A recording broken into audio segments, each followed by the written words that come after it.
Hello viewers, in today's class we are going to solve yet another important and conceptual problem from definite integrals involving greatest integer function, right? So here I am taking a problem which is not a difficult one, right?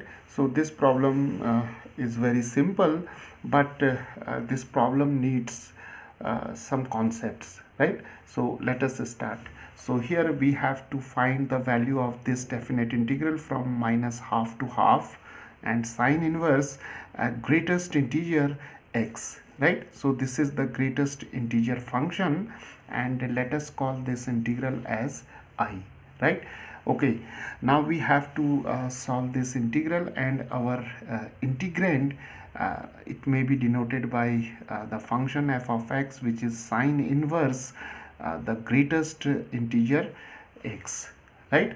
Okay, now concentrate on the lower limit and the upper limit, right? So here we see that if we have here minus 1, this is 0, and say this is 1, right?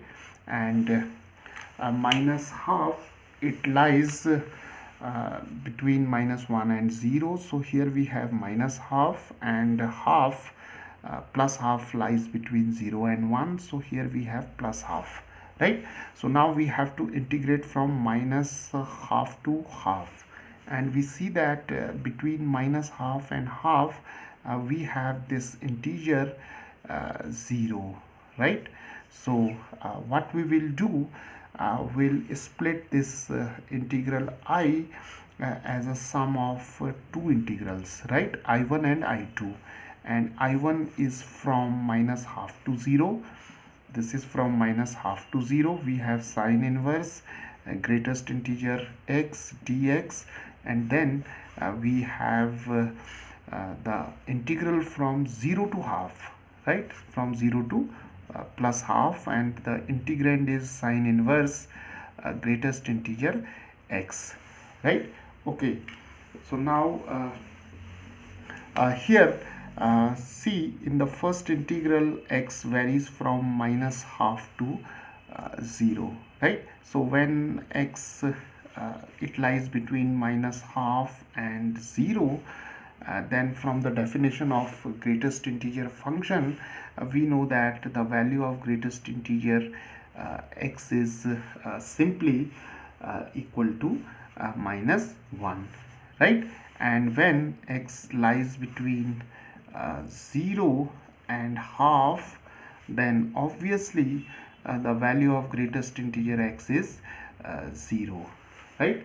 Okay, so here when x lies between minus half and 0, we have the value of greatest integer x as minus 1, and here we have greatest integer x is equal to 0, right? So here we'll take minus 1, and here we'll take 0, right?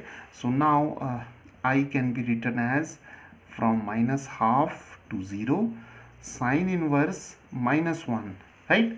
For this greatest integer x, we will write minus 1, and then we have dx, and then we have 0 to half plus half, and we have sine inverse 0, right?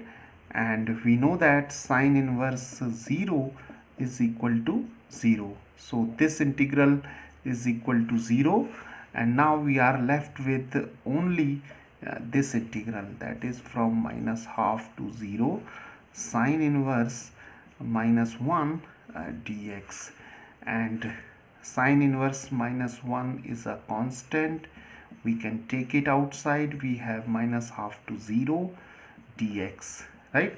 And sine inverse minus 1 is minus pi by 2, right? And here the integral of dx is x, so we have x, limits are from minus half to 0, and here we have minus pi by 2, then we have 0 minus half, right? So here we are putting the limits, and we'll take the difference. So this is minus pi by 2, and minus minus plus, so here we have half, and these two are multiplied and we'll get minus pi by 4, right?